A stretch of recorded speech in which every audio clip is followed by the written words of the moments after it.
इसी के साथ मैं अपने अगले वक्ता कॉमरेड शाहिला रशीद को, जो कि JNU-STU की वाइस प्रेसिडेंट है, जिन्होंने इस संघर्ष की मिसाल को अभी तक जलाया रखा है और आगे भी ये बढ़ाने की कसम खाई है, ऐसे हमारे छात्र नेता कॉमरेड शाहिला रशीद को मैं इस सभा को संबोधित करने के लिए आमंत्रित करता हूँ।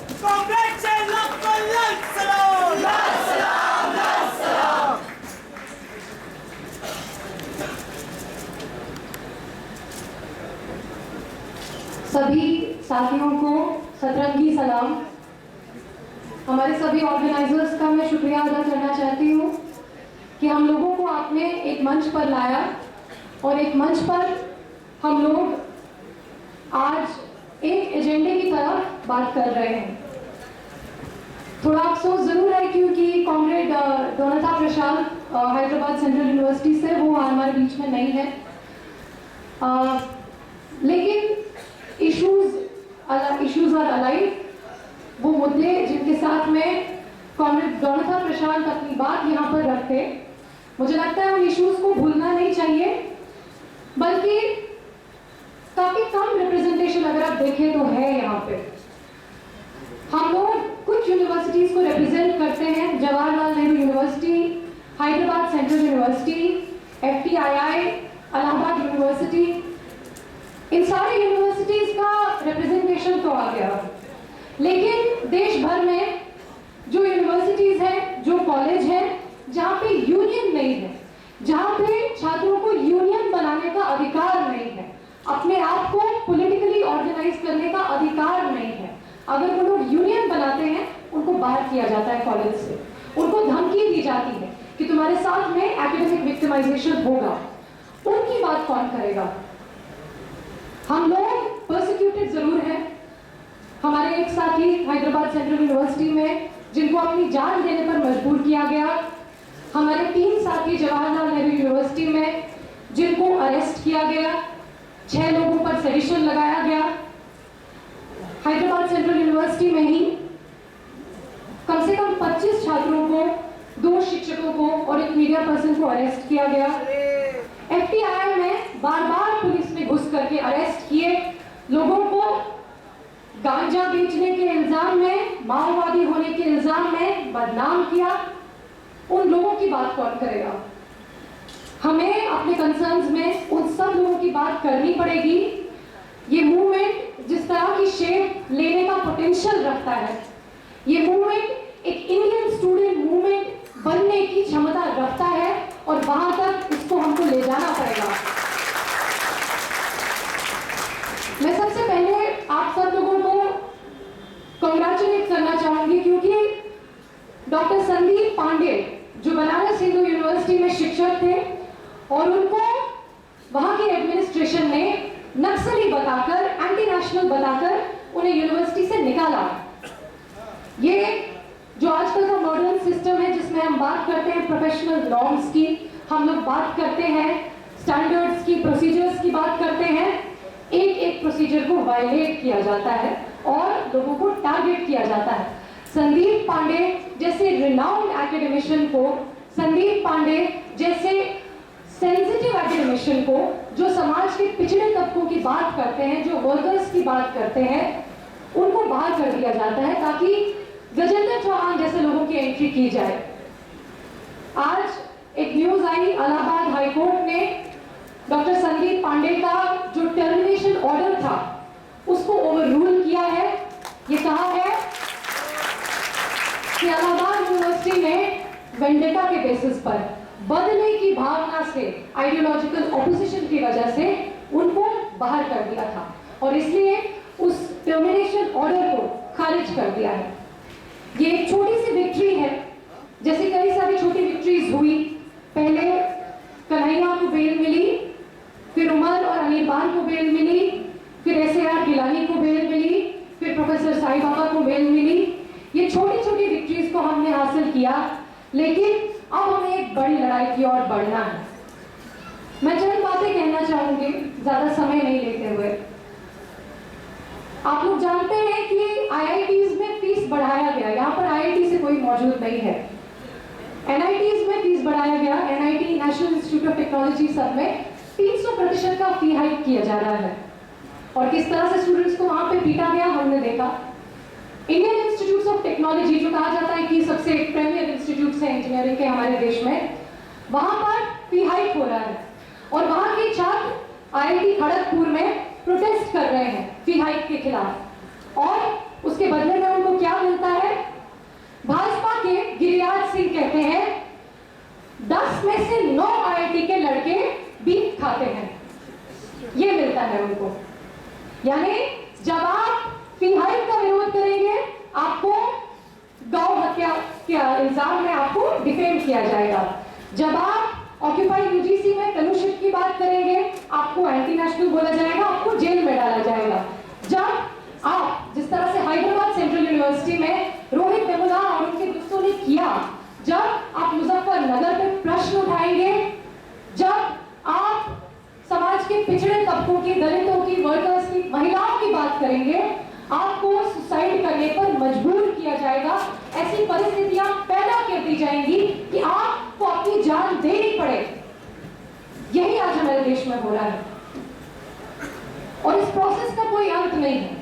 ये प्रोसेस शुरू हुआ, हो सकता है शुरू हुआ हो अंबेडकर पेरियार स्टडी सर्कल से IIT मद्रास में, लेकिन ये धीरे धीरे सभी इंस्टीट्यूशंस को खत्म करने की जो कसम MHRD ने खा ली है, ये उसका हिस्सा है।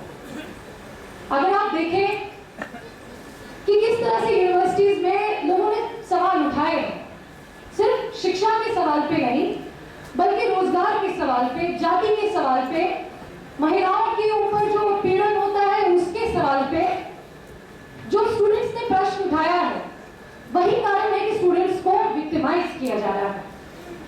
अब आप देखिए, ये रिपोर्ट बोलती रही कि जो डॉक्टर जो JNU में वीडियोस चलाए गए जी न्यूज पर, वो डॉक्टर थे, लेकिन फिर स्टूडेंट्स को अरेस्ट क्यों किया गया, इसका कोई जवाब नहीं है किसी के पास। जवाब ये है कि हम लोगों ने सवाल पूछा, हम लोगों ने सवाल पूछना बंद नहीं किया। उन लोगों ने हमें टेरराइज किया, हमारे ऊपर सेडिशन के केसेस लगाए, हमारे साथियों को जेल में लंबे लंबे समय तक न सिर्फ बंद रखा, उन पर मीडिया ट्रायल चलाया, उनको आतंकवादी बताया, लेकिन हमने सवाल पूछना बंद नहीं किया। और इसलिए यहां पर खड़े होकर आज हम पूछते हैं कि क्यों मराठवाड़ा में आज सूखा पड़ा है। ये बताने की कोशिश की जाएगी कि ये नेचुरल प्रॉब्लम है, नेचुरल कैलामिटी है। जिस तरह से चेन्नई में जो बाढ़ आई थी, उसको बताया जा रहा था कि नेचुरल डिजास्टर है, ये नेचुरल डिजास्टर नहीं है। It's not a natural disaster, it is a disaster due to the disastrous developmental policies, due to the faulty developmental models that we are adopting in every city. The Chennai floods were a result of that, and so is the drought that has hit Marathwada. कई सारे गांव हैं, हेवड़े बाजार है, वहां पर भी ये कहा जा रहा है कि रेनफॉल नहीं हुआ, वहां पर भी 50% कम रेनफॉल हुआ था, लेकिन वहां पे ड्राउट नहीं आया क्योंकि वहां पर मैनेजमेंट ठीक से हो रहा था, वहां पे रेन वाटर हार्वेस्टिंग और इस तरह की चीजें हो रही थी। वहां पर बाढ़ नहीं है, वहां पर ड्राउट नहीं आया। पंकजा मुंडे जो भाजपा की नेता है, वो जाकर के सेल्फी खिंचाती है पानी के साथ। इस सरकार के पास हर चीज का एक जवाब है, सेल्फी। अगर लड़कियों पर उत्पीड़न हो रहा है, सेल्फी विद डॉटर। अगर कहीं पर कोई डेवलपमेंटल प्रॉब्लम है, सेल्फी विद मोदी। अगर कहीं पर कहत आया हुआ है तो selfie with water. How ridiculous can this get? Can it get more bizarre than this? I can't imagine.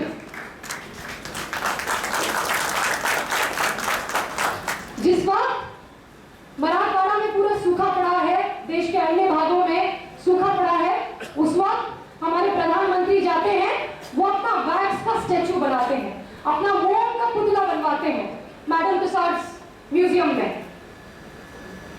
These are the priorities of our government, and these are the questions we will continue to ask. We will continue to ask why water was being diverted to IPL and to the private bungalows of all the government ministers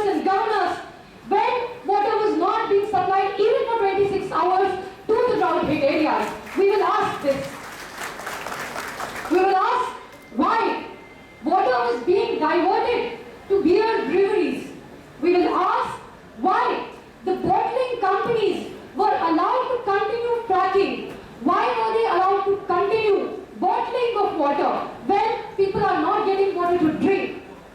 And this question was asked by people in California as well. When drought had completely hit California, at that time, Nestle was still allowed to do fracking, to bottle water. And people asked this question. The mainstream media will not show this.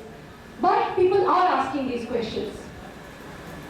All over the world right now, there is a spontaneous movement of people against these austerity measures which are forced on the people, but not on the corrupt politicians, not on people like Vijay Mallya, not on people whose names have been exposed in the Panama Papers, which no Arnab Goswami and no Zee News is showing.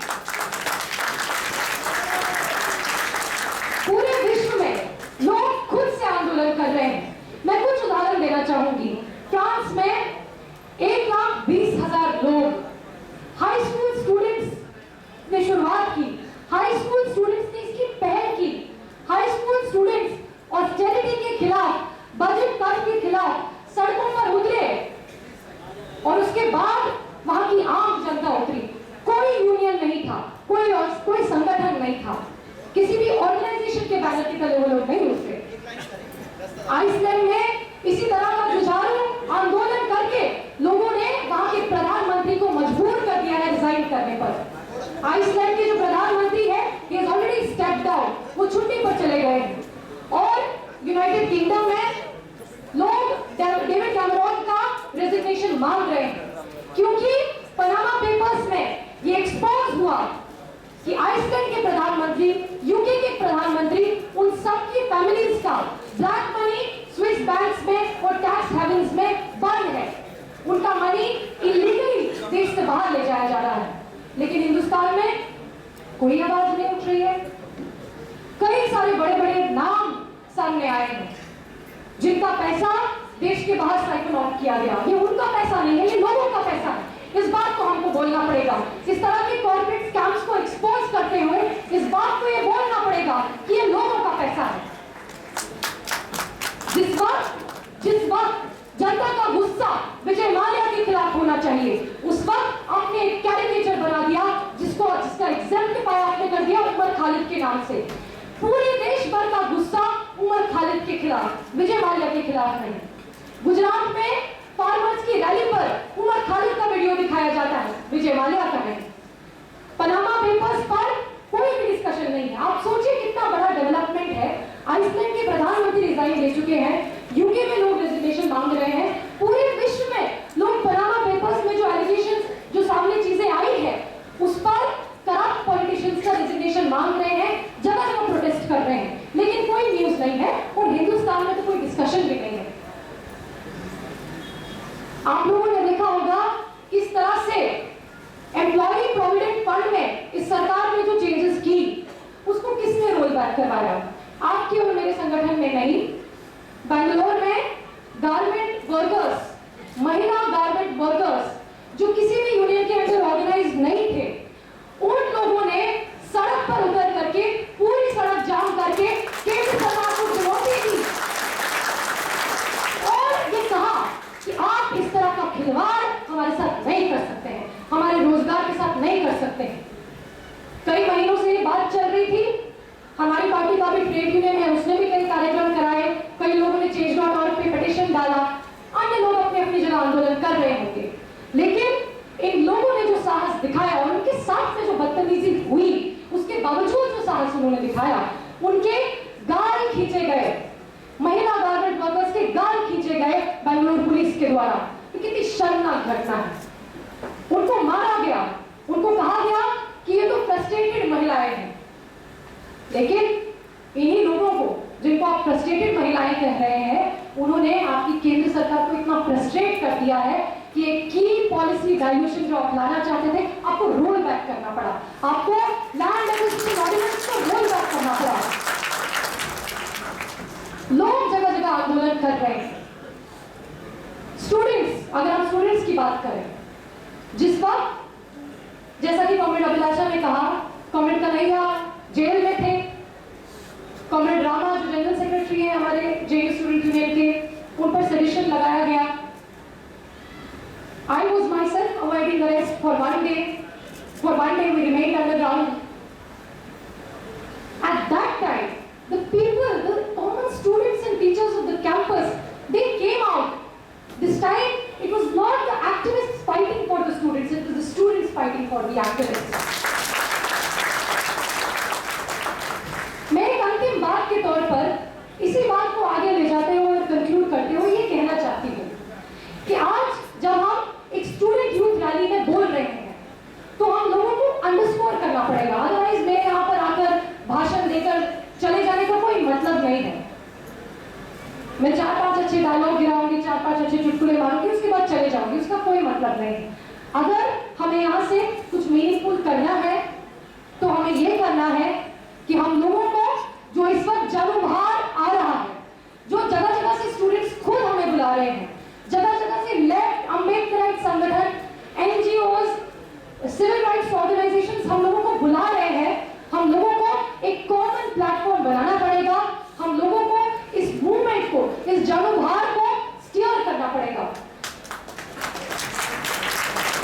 क्योंकि हम लोग unions में हैं, जैसा मैंने पहले कहा, देश में कई सारी यूनिवर्सिटीज में कोई यूनियन नहीं है। क्योंकि हम लोग यूनियंस में हैं, हमारे पास प्रोग्रेसिव यूनियंस है, ऑलमोस्ट मेजॉरिटी में हम अपनी यूनियंस में हैं, हम लोगों पर एक एडिशनल रिस्पॉन्सिबिलिटी बनती है कि ये जो जनउभार बन रहा है इसको हम लोगों को स्टीयर करना पड़ेगा। आप नेता होते हुए अगर हम लोग आंदोलन ना करें, लोग जरूर करेंगे। लोग अब नेताओं का इंतजार नहीं करने वाले हैं, लोग सड़कों पर आएंगे और हमारे ऊपर है, जो हम लोग उसको एक्टिविस्ट या लीडर कहते हैं, हम लोगों तक है कि हम किस तरह से उसमें अपनी भागीदारी लेंगे। क्या हम लोगों के जनउभार से एब्सेंट रहेंगे या उनके साथ में खड़े होंगे और एक प्रोग्रेसिव दिशा देंगे इस पूरे जनउभार को? क्या हम लोग इसे एक इंडियन स्टूडेंट्स मूवमेंट की शेप देंगे? और ये मूवमेंट एक यूपीए 3 के लिए नहीं होगा, इस बात को हम लोगों को जरूर बोलना पड़ेगा। This movement will not be for UPA 3।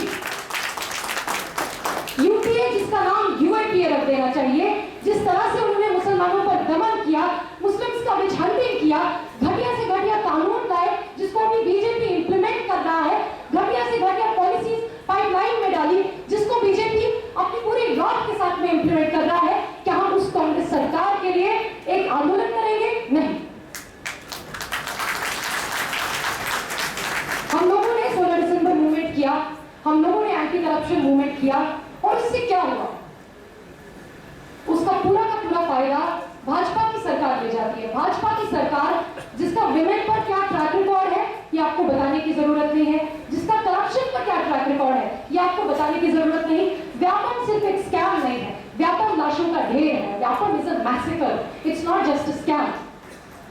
वो भाजपा की सरकार इस पूरे मूवमेंट का, एंटी करप्शन मूवमेंट का, एंटी रेप मूवमेंट का जो उसका पोटेंशियल है उसको ले जाकर अपनी सरकार बनाती है। आप अगर एक टाइम याद करें जब अन्ना मूवमेंट नहीं हुआ था, उस वक्त कांग्रेस की सरकार के खिलाफ क्या ऑपोजिशन था? कोई ऑपोजिशन नहीं था। भाजपा एक क्रेडिबल ऑपोजिशन के तौर पर उस वक्त नहीं थी। आप लोग याद कीजिए उस वक्त को, 2011-12 के आसपास का टाइम है। BJP was not a plausible opposition in the country, but it was after the Anna movement that they started projecting themselves as the face of merit and development where there will be no corruption. They portrayed themselves like that. This time, the election is far off. There is still, until the BJP government is there till 2019, we have time. We have time to build a unity of students and youth and foreground the student youth issues in the politics of this country. अब लेकिन ये सवाल आता है कि छात्रों का कौन सा सवाल है? क्या छात्रों का सवाल सिर्फ छात्रावास के लिए, फीस के लिए और किताबों के लिए होगा? नहीं। अगर मैं एक छात्र हूं जो ऐसी जगह से आता है जिस जगह पर armed forces special power act है, तो armed forces special power act छात्रों का इशू है। अगर लड़कियां एक ऐसे समाज से आती हैं जहां पर उन्हें घर से कदम रखने में डर लगता है, तो जेंडर इशू छात्रों का इशू है। अगर एक साथी रोहित वेमुला एक ऐसे सिस्टम का शिकार बनते हैं जिसमें कास्ट डिस्क्रिमिनेशन का कोई एंड नहीं है। तो कास्ट डिस्क्रिमिनेशन एक स्टूडेंट इशू है, अनएम्प्लॉयमेंट एक स्टूडेंट इशू है, फी हाइक एक स्टूडेंट इशू है। हम लोगों को इन इश्यूज को फोरग्राउंड करके एक यूनिटी बनानी पड़ेगी। आज आप देखते हैं एनसीपी जाकर के बाल ठाकरे के सामने नमन करती है, उनको ट्रिब्यूट देती है। What is this?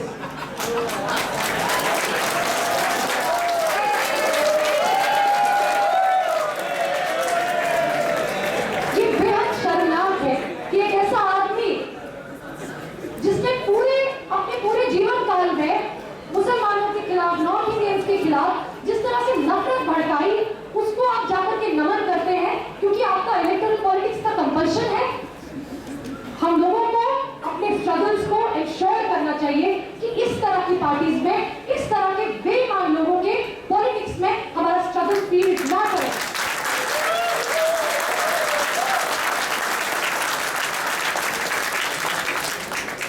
Student youth movement में एक ट्रेमेंडस पोटेंशियल है। कल रात को जब मैं बैठकर अपना असाइनमेंट बना रही थी, मुझे एक कॉल आया, मैंने कॉल आंसर किया। उसमें आरएसएस के एक पूर्व मेंबर कहते हैं कि मैं पहले आरएसएस में था, लेकिन जब से ये पूरा इशू हुआ तब से मैंने आरएसएस छोड़ दिया है। वो साथी उत्तराखंड से थे। उन्होंने मुझसे ये कहा कि मैंने कन्हैया का स्पीच, उमर का स्पीच बैठ करके अपने आरएसएस के साथियों को दिखाया और कहा कि बताओ इसमें क्या एंटी नेशनल है। अगर वो ये साहस कर सकता है लोगों को कन्वर्ट करने का, लोगों को चेंज करने का, तो हम क्यों नहीं कर सकते? हमको लोगों को जाना पड़ेगा, लोगों के बीच में इश्यूज को फोरग्राउंड करना पड़ेगा। जब मैं बैंगलोर गई थी, वहां पर एक लड़की ने रोते रोते मुझे गले लगाया और कहा कि मेरे पेरेंट्स भाजपा समर्थक हैं, मैं आप लोगों को सपोर्ट करना चाहती हूँ। कितनी अच्छी बात है कि आप यहाँ पर आए और हमारे सामने अपनी अपनी बात रखी। मैं सोच रही थी कि मैं कैसे सपोर्ट करूं, मुझे समझ नहीं आ रहा था। And she cried. और वो अपने घर वालों के खिलाफ में स्टैंड लेकर अपनी कजिन के घर पर रही। वो अपने घर वालों के साथ में रहना बंद कर दी। अगर वो ये साहस कर सकती है तो हमको कौन सी चीज रोकने में साहस करना? आज अगर आप देखें, जब कॉमरेड कन्हैया अंदर आ रहे थे तो जो लोगों में उत्साह था, क्या वो लोग सिर्फ एआईएसएफ के थे? नहीं, वो लोग सभी पार्टीज से थे। आज ये यूनिटी पार्टीज से बहुत आगे बढ़ चुकी है। जो ग्राउंड पे कैडर्स हैं वो हम लोगों को एक साथ में सपोर्ट कर रहे हैं। This is beyond votes, this is beyond parties.